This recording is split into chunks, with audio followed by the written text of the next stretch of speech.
ବାରାଣସୀ ନଗରରେ ଥିଲେ ସମଦତ୍ତ ନାମକ ଜଣେ ବ୍ରାହ୍ମଣ।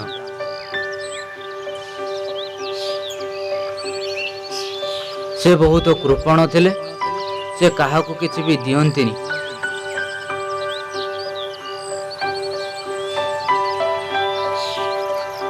ସେ ଭିକ୍ଷାବୃତ୍ତି କରି ନିଜ ପେଟ ପୋଷୁଥିଲେ। ଗାଁ ଗାଁ ବୁଲି ଭିକ୍ଷା କରୁଥିଲେ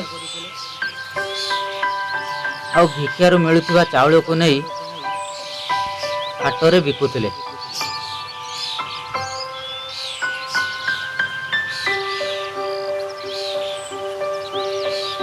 ସେଥିରୁ ଯେଉଁ ପଇସା ମିଳୁଥିଲା ସେଥିରେ ଡାଲି, ତେଲ, ଲୁଣ, ପନିପରିବା ଇତ୍ୟାଦି ନେଇ ଆସୁଥିଲେ।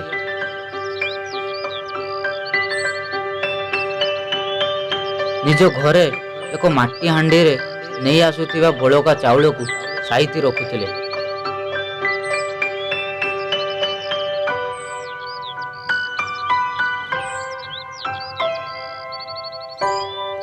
ଦିନେ ସେହି ହାଣ୍ଡିକୁ ଧରି ବଳକା ଚାଉଳକୁ ବିକିବାକୁ ହାଟକୁ ଯାଉଥିଲେ ଆଉ ତା ଭିତରେ ଅନେକ କଥା ଭାବୁଥିଲେ। ଏବେ ଯଦି ମରୁଡ଼ି ପଡ଼ନ୍ତା ତାହେଲେ ଭଲ ହୁଅନ୍ତା। ମୋ ପାଖରେ ଯେତିକି ଚାଉଳ ଅଛି ତାକୁ କିଣିବା ପାଇଁ ଲୋକେ ଭାଡ଼ିଆ ପିଟା ଲାଗନ୍ତେ।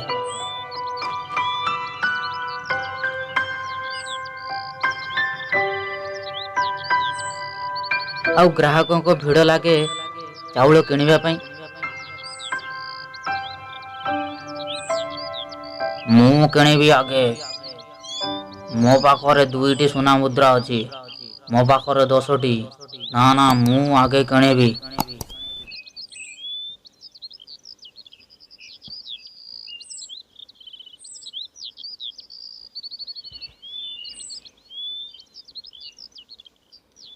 ମୁଁ ମହାଜନ ପାଖରୁ 10ଟି ସୁନା ମୁଦ୍ରା ନେଇ 2ଟା ଗାଈ କିଣନ୍ତି।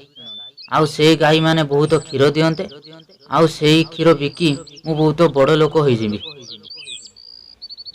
ଏ ଭାଇନ କୁଆଡ଼େ ଗଲୁ?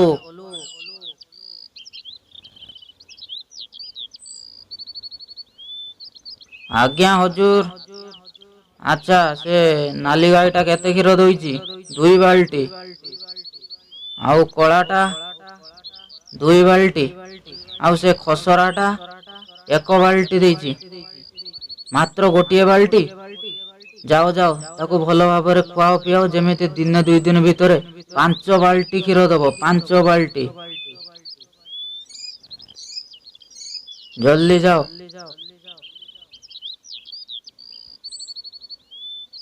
ଆଜ୍ଞା ହଜୁର। ତାପରେ ମୁଁ ଘୋଡ଼ା ରଖନ୍ତି। ମୋର ଗୋଟିଏ ଘୋଡ଼ାଶାଳ ହୁଅନ୍ତା, ବହୁତ ବଡ଼। ତା ଭିତରେ ବିଭିନ୍ନ ଜାତିର ଘୋଡ଼ା ରୁହନ୍ତି। ଆପଣଙ୍କ ଫଳ ରସ।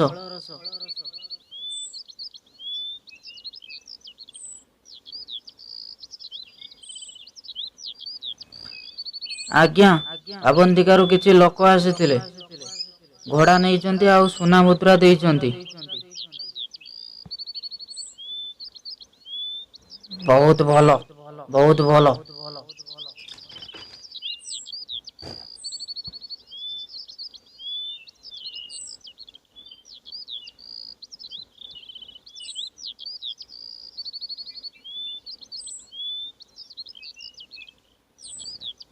ତାପରେ ମୁଁ ବାହା ହୋଇପଡ଼ନ୍ତି। ଗୋଟିଏ ସୁନ୍ଦର ଝିଅ ଦେଖି ବାହା ହୋଇ ପଡ଼ିବି, ଯିଏ ରୂପ ଗୁଣ ସବୁଥିରେ ସୁନ୍ଦର ହୋଇଥିବ। ତାପରେ ମୋର ପିଲାଟେ ହେବ। ସେ ପିଲା ପାଠ ପଢ଼ିବାକୁ ଯିବ। ମୋ ସହ ବାଟରେ ଯିବା ବେଳେ ସେ ଯଦି ଝୁଣ୍ଟି ପଡ଼ିବ,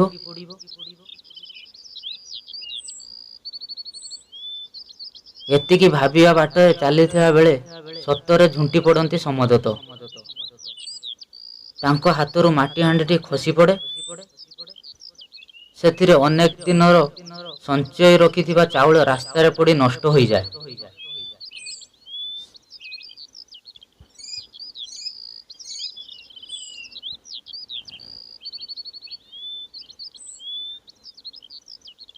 ସେ ଭାବୁଥିବା କଥାରୁ ବାସ୍ତବତାକୁ ଫେରି ଆସିଲେ ଆଉ ଦେଖିଲେ ଚାଉଳତକ ନଷ୍ଟ ହୋଇଯାଇଛି। ତାଙ୍କ ମନ ବହୁତ କଷ୍ଟ ହେଲା, ହେଲେ ଆଉ କିଛି କରିବାର ଉପାୟ ନଥିଲା। ଏଥିରୁ ଆମେ କଣ ଶିଖିଲେ? ସ୍ୱପ୍ନ ଦେଖିବା ଭଲ, କିନ୍ତୁ ନିଜର ସାମର୍ଥ୍ୟ ଅନୁସାରେ ସ୍ୱପ୍ନ ଦେଖନ୍ତୁ। ବିଲୁଆ ବିଚାରରେ ଆଜି ଏତିକି। ଆମ ଚ୍ୟାନେଲକୁ ସବସ୍କ୍ରାଇବ୍ କରିବାକୁ ଭୁଲନ୍ତୁ ନାହିଁ।